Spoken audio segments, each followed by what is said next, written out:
BJP की सरकार है, न्याय नहीं मिलेगा। जो न्याय मांगने जाएगा उसमें बुलडोजर चलेगा। अच्छा भैया, आपको कानपुर देहात की खबर सोचिए आप कि मजदूर अपने घर से काम करने के लिए, सब्जी बेचने के लिए बाजार गया, लौट के आया तो बुलडोजर चल गया। उसको लेकर किसको ले आ रहे हैं? मैं आजमगढ़ की जनता से अपील करूंगा और कहूंगा भी कि समाजवादियों को हमेशा आपने सेवा करने का मौका दिया है। हमारी पार्टी बैठ करके तय करेगी कि कौन चुनाव लड़ेगा। समाजवादी पार्टी के राष्ट्रीय अध्यक्ष अखिलेश यादव आज यानी 11 मई को आजमगढ़ आए। उन्होंने शहर से सटे गिलवारा गांव में पूर्व मंत्री दारा सिंह चौहान की माता के निधन पर 13वीं कार्यक्रम में शामिल हुए। शोक की इस घड़ी में पूरे परिवार को सांत्वना दी। इस दौरान मीडिया के सवालों का जवाब देते हुए अखिलेश यादव ने प्रदेश की योगी सरकार पर जमकर हमला बोला। उन्होंने कहा, बीजेपी सरकारी न्याय मांगने वालों पर बुलडोजर चलवा रही है। सवाल किया कि क्यों न बीजेपी के लोगों के घरों पर और थाने में बुलडोजर चलवाती है।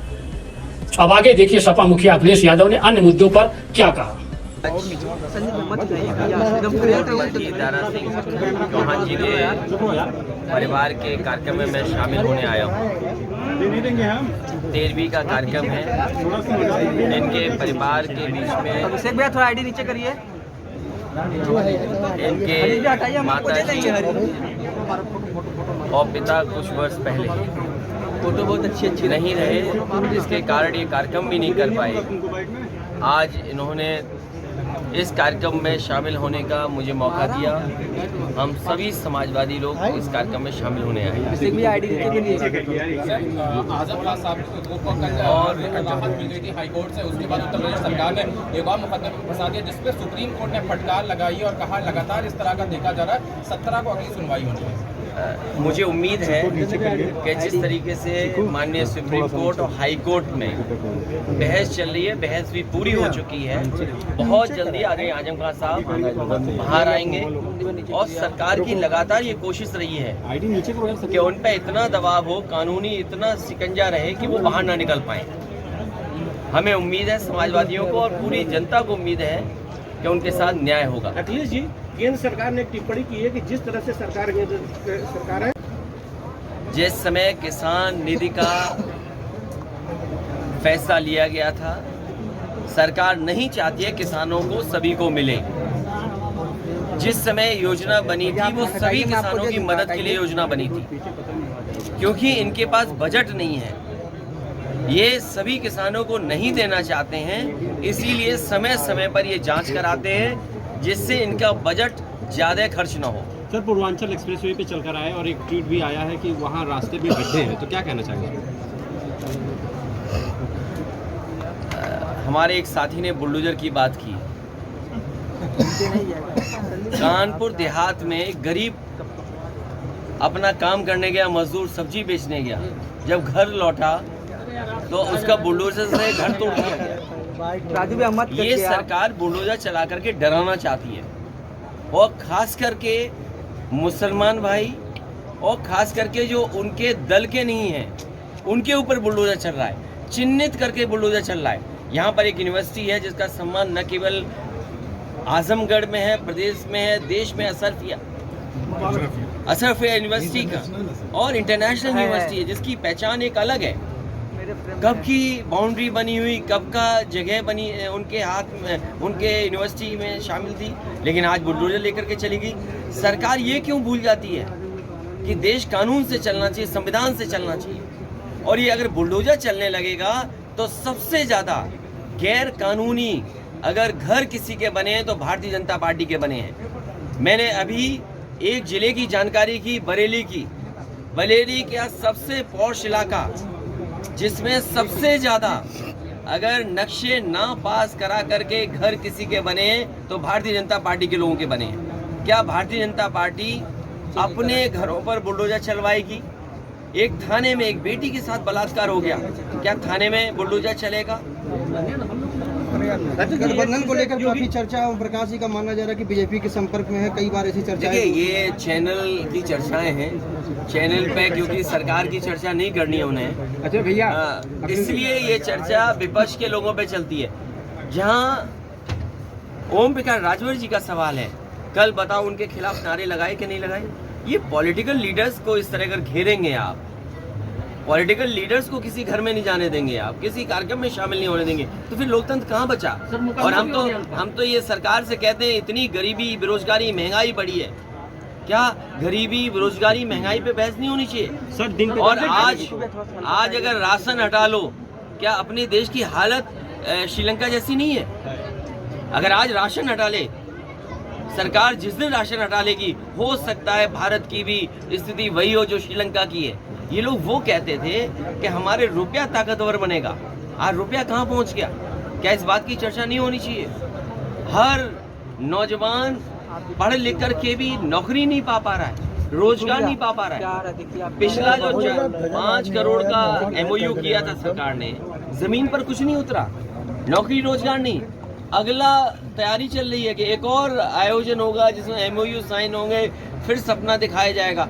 सरकार ये बताए कि पिछले MOU की कितना पैसा जमीन पर आया है।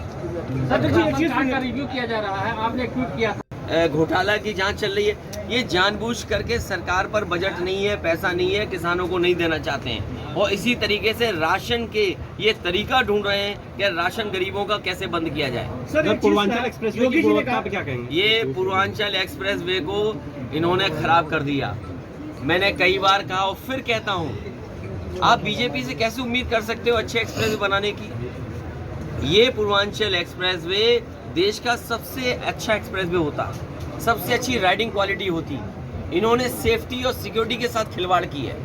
सेफ्टी इसलिए क्योंकि जो मीडियन होता है, जो डिवाइडर होना था, वो 12 से लेके 14 मीटर का होना चाहिए था। पता नहीं किस चिट्ठी से, किस पत्र से इन्होंने उसका डिवाइडर कम कर दिया। और जो राइडिंग क्वालिटी है, बताइए अभी काम चलने लगा सड़क पर।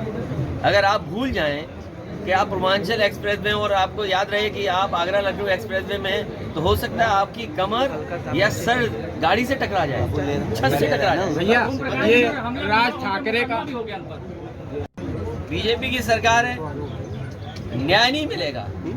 जो न्याय मांगने जाएगा उसमें बुलडोजर चलेगा। अच्छा भैया, आपको कानपुर देहात की खबर सोचिए आप कि मजदूर अपने घर से काम करने के लिए, सब्जी बेचने के लिए बाजार गया, लौट के आया तो बुलडोजर चल गया उसके घर पे। अच्छा जी एक चीज, ये राज ठाकरे को लेकर किसको ले आ रहे हैं? मैं आजमगढ़ की जनता से अपील करूंगा और कहूंगा भी कि समाजवादियों को हमेशा आपने सेवा करने का मौका दिया है। हमारी पार्टी बैठ करके तय करेगी कि कौन चुनाव लड़ेगा। सर स्थानीय रहेगा, परिवार से रहेगा? ये अभी विचार होगा, अपने कार्यकर्ताओं से पूछ करके और आपसे भी राय ले लूंगा।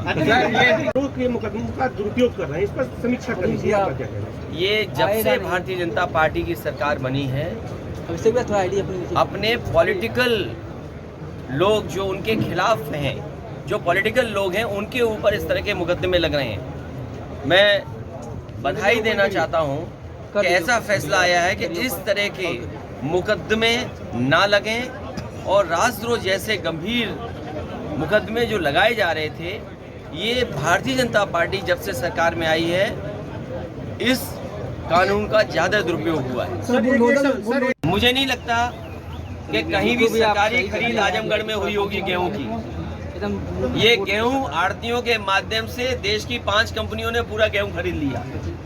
और जब अभी आटा खरीदोगे आप, तब भाई हम तो पिसा के खा लेते हैं गेहूं, हमारा गांव है, हम तो गांव से गेहूं मंगा करके पिसा के गेहूं खा ले। जो लोग शहर में रह रहे हैं, शहरी आबादी है, जिन्हें आटा खरीदना पड़ेगा, आप देख लेना दुगनी कीमत में आपको आटा खरीदना पड़ेगा। और ब्रेड अभी महंगी हो गई होगी, आप और बिस्किट महंगे होने जा रहे होंगे। देखिए वो विवाद, देखिए बीजेपी जानती है कि कौन से विवाद को स्पॉन्सर करना है, बीजेपी ये जानती है कौन से विवाद को फाइनेंस करना है। ये नए तरह की राजनीति है कि बीजेपी हर जगह रहना चाहती है। व्यापी वाले पे क्या कहेंगे? सर्वे सर होने वाला है तो रोका ये बीजेपी ने जानबूझ करके समाज में कैसे नफरत फैले उस दिशा में जा रहे हैं और जानबूझ करके लोगों के बीच में और खासकर मुसलमान भाइयों के बीच में डर पैदा हो, इसलिए ये इस तरह के काम कर रही है। सुप्रीम कोर्ट के तमाम फैसले हैं जिसमें ये कहा गया है कि पुरानी चीज़ों से छेड़खानी नहीं हो सकती। क्या उन कानून को भी बीजेपी नहीं मानेगी? और हम तो कोर्ट से अपील और निवेदन कर सकते हैं कि कोई ऐसा काम ना हो, ऐसा फैसला ना हो जिसमें खाई पैदा हो। कुछ लोग इस समाज में बैठे हो जो खाई पैदा करना चाहते हैं। महंगाई को लेकर विपक्ष नजर नहीं आ रहा है, लोग अरे हम बातें आपके सामने खड़े हैं। सड़क पे उतरने की बात सर। क्यों भाई, सड़क पे क्यों उतरना है? अभी 1 महीना पहले क्या हम लोगों ने नहीं कहा महंगाई मुद्दा है, बेरोजगारी मुद्दा है? अरे आप अपने चैनल पे भी थोड़ा गर्म करिए, आप दूसरे मुद्दे ज्यादा गर्म मत करिए। यूक्रेन की लड़ाई मत दिखाओ। यूक्रेन की लड़ाई से कोई लेना देना नहीं है। सवाल महत्वपूर्ण नहीं है। मैं आपसे फिर कह रहा हूँ, सवाल सबसे बड़ा महत्वपूर्ण ये है कि कहीं भी प्रदेश में गेहूं नहीं खरीदा सरकार ने। उन्होंने 5-6 कंपनियों से पूरा गेहूं खरीदवा दिया। आने वाले समय में जब आप पैक्ड आटा खरीदेंगे तो आपको दुगनी कीमत में खरीदना पड़ेगा। आपकी ब्रेड महंगी हो गई होगी, आपका पहले से सरसों का तेल महंगा है, घी महंगा है, आपकी सरिया महंगी हो गई, ईंट महंगी हो गई, डीजल पेट्रोल महंगा हो गया, चलना महंगा हो गया। तो हम आपसे कहना चाहते हैं कि कब महंगाई पर सरकार अपनी बात कहेगी। अच्छा सर,